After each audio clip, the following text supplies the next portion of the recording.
want you to breathe all this in, breathe all this in. And I gotta stay high all the time. And I gotta stay high all the time. And I gotta stay high all the time to keep you off my mind.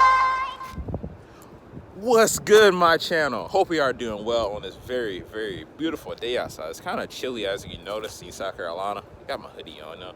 From Hawaii, when me and Rabah seen had competed there in high school, you know what I'm saying? Shout out 4083, the Iron Wolverine. Yeah. But yeah, you haven't already, go ahead and subscribe to my YouTube channel, Cruze Through Life, and turn on the post notifications, man. Releasing bangers, man. Back on the drawing. You haven't watched the video that I released yesterday. So yeah, we're gonna talk about the Cruze today. Basically how it is to drive around in a lower vehicle and stuff like that, especially in lower cruise stuff like that. Especially in lower cruise, I know a lot of people are curious, like, what it's like driving a lower vehicle. Like, do you actually enjoy it? Is it tough? I don't know. Like, you know, it's like, if you want to ride around, like, got regular stock ride height, stuff like that, but that's not it, you know? Like, low life is the best life.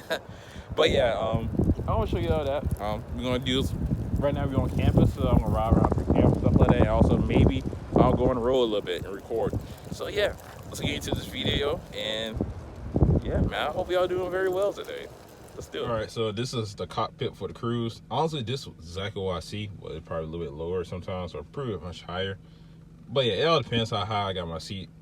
I am a tall guy, I am 6'2", and this is usually what I'll be seeing right here. I usually have some music playing, but you know, I got my phone connected right now. So yeah, let's get to it.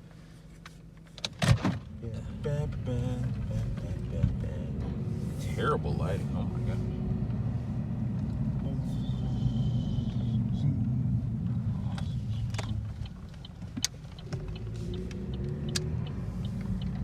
Yeah, let's take a left and go by stadium. If you haven't already, this is the gymnasium for Clemson, Little John.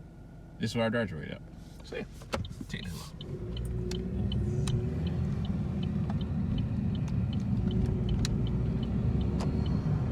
So yeah, riding around in a lower vehicle, it's not terrible, but sometimes like it is aggravating because you have to avoid bumps and stuff like Jesus Christ. Like you have to avoid bumps and stuff like that, and like it's not the most smoothest ride. So that's why it pays off to get a vehicle, like coilover, stuff like that, or not just like when you use springs to change your shocks and stuff like that to make sure it's perfectly fine. Dang, going kind of fast. But yeah, and plus like when you go across the bumps, you can feel the bumps as that one just seen just now. But yeah, like it's cool, especially like they lower your ride height, but you gotta make sure you don't cheap out on suspension parts because it will be aggravating as such. And I do not like that. Like you have to avoid potholes. If not, it's gonna ruin your day. And like you'll like bite your tongue or hit your teeth and stuff like that. It's really, really aggravating. My goodness gracious. So that's one of the things I'll be talking about. Like I do not like driving a lower vehicle at times, but usually it's pretty neat. Like so, you see like that pop, like that speed bump right there. Like that's aggravating right there. Just go over at time, just because like you have to slow down so much. If not, you're gonna jerk your head, or the car gonna slam right down when you go back across of it. Right now we're on outside the car. I was basically showing you like an example of like different speed bumps. For example, like this small one right here. You normalize, like you probably see how this small one, like this car right here, everybody go across. Pretty normal, right? Like bam, let's go pretty easy. But this car is not as much, just because like I have to slow down, or let's go on the side of it, as you see right here what I'm about to do.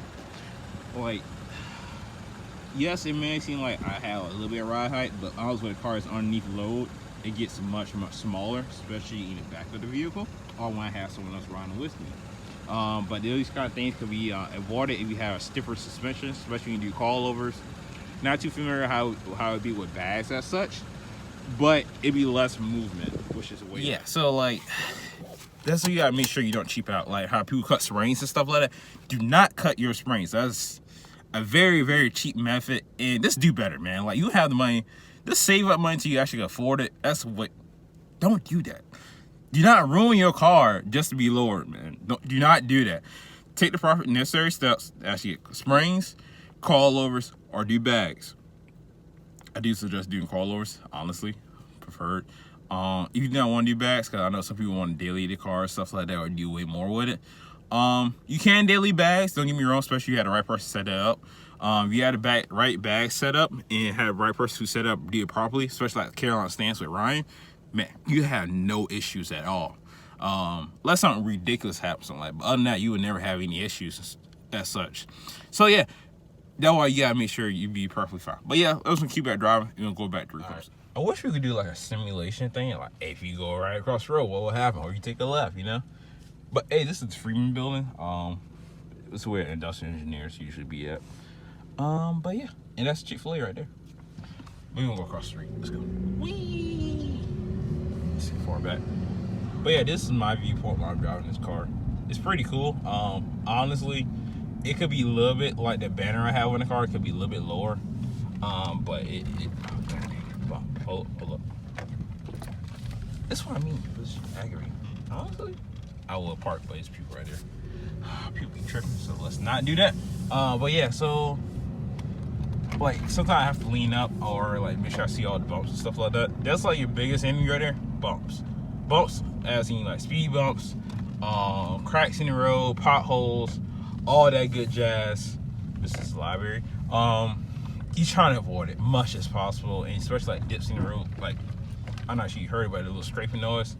You want to avoid it much as possible. But yeah, getting your car lower, stuff like that, it change your whole perspective on the vehicle. Like it's ridiculous. I'll try to do like a before and after before I lowered my car, and show y'all like the difference of it, how it made for my, like the difference is made just doing just springs by itself. Like you can imagine I did like coil lowers or anything as such. But honestly, for me having springs in this car is super low. I think it ended up being like a 1 3/4 drop on front and back, which is amazing because a lot of times like you don't get that with springs. You usually get about 1 1/4 or 1 1/2. So that's one of the amazing things about it right there. What the heck? Sorry, I'm kind of nosy too, but yeah. So like that's one of the things like you have to be very cautious about. But I'm gonna park right here and take some photos real quick. Right now I'm parked. I just do need to post some more photos on the Cruze page. Honestly, be good photos for actual photography itself. I don't know why I never came out here, but yeah. So one of the things, that's like the main things I'll tell you about when you actually lower your vehicle, if it's really worth it or not. I say yes, it is worth it, just because like the looks of it, the performance aspect of it. I could take turns to like 80, 90 miles per hour in this Cruze if I truly wanted to. There might be some videos out there that have me doing it, especially when I just did that review of my car. It's just from the performance aspect of it, looks aspect of it. The car looks so much beautiful and perform way better when having a very lower look. But also like increased aerodynamics. Like sometimes you get better gas mileage. It depends, you know. But yeah, this is like, just remember the concept of like, hey, speed bumps, potholes, stuff like that. You want to avoid it much as possible. If not, it's going to ruin your day or just make you really feel bad. Especially if you have like a very terrible day, something like that. You got a bad grade, or you got an argument with your partner or something like that, etc. You hit a bump, you like, do this. Or I think that sounds expensive. Like usually like you hit a bump, you're gonna sound expensive. He's like, God dang, something broke. And that's gonna hurt you, man. You're just gonna feel that in your soul. But yeah, that's one of the things I want to tell you about while I'm having a lower vehicle, stuff like that. And this is my lower Cruze. Right there, my baby. And my daily right there. But yeah, I didn't keep the video too long. But yeah, hope y'all are having a wonderful day. Until next time, keep Cruze for life. If you haven't already, go ahead and subscribe to my YouTube channel. I truly appreciate y'all, man. We came a very long way this year. I'm not sure we're gonna reach our whole goal for 5K. Or I think it's 5K, yeah, 5K subscribers, but it's okay. Definitely gonna reach the goal for 2K followers on Instagram for the Cruze page, and it's cool with me. Now I'm very happy for that. Until next time, keep Cruze for life, keep living your best life, and deuces.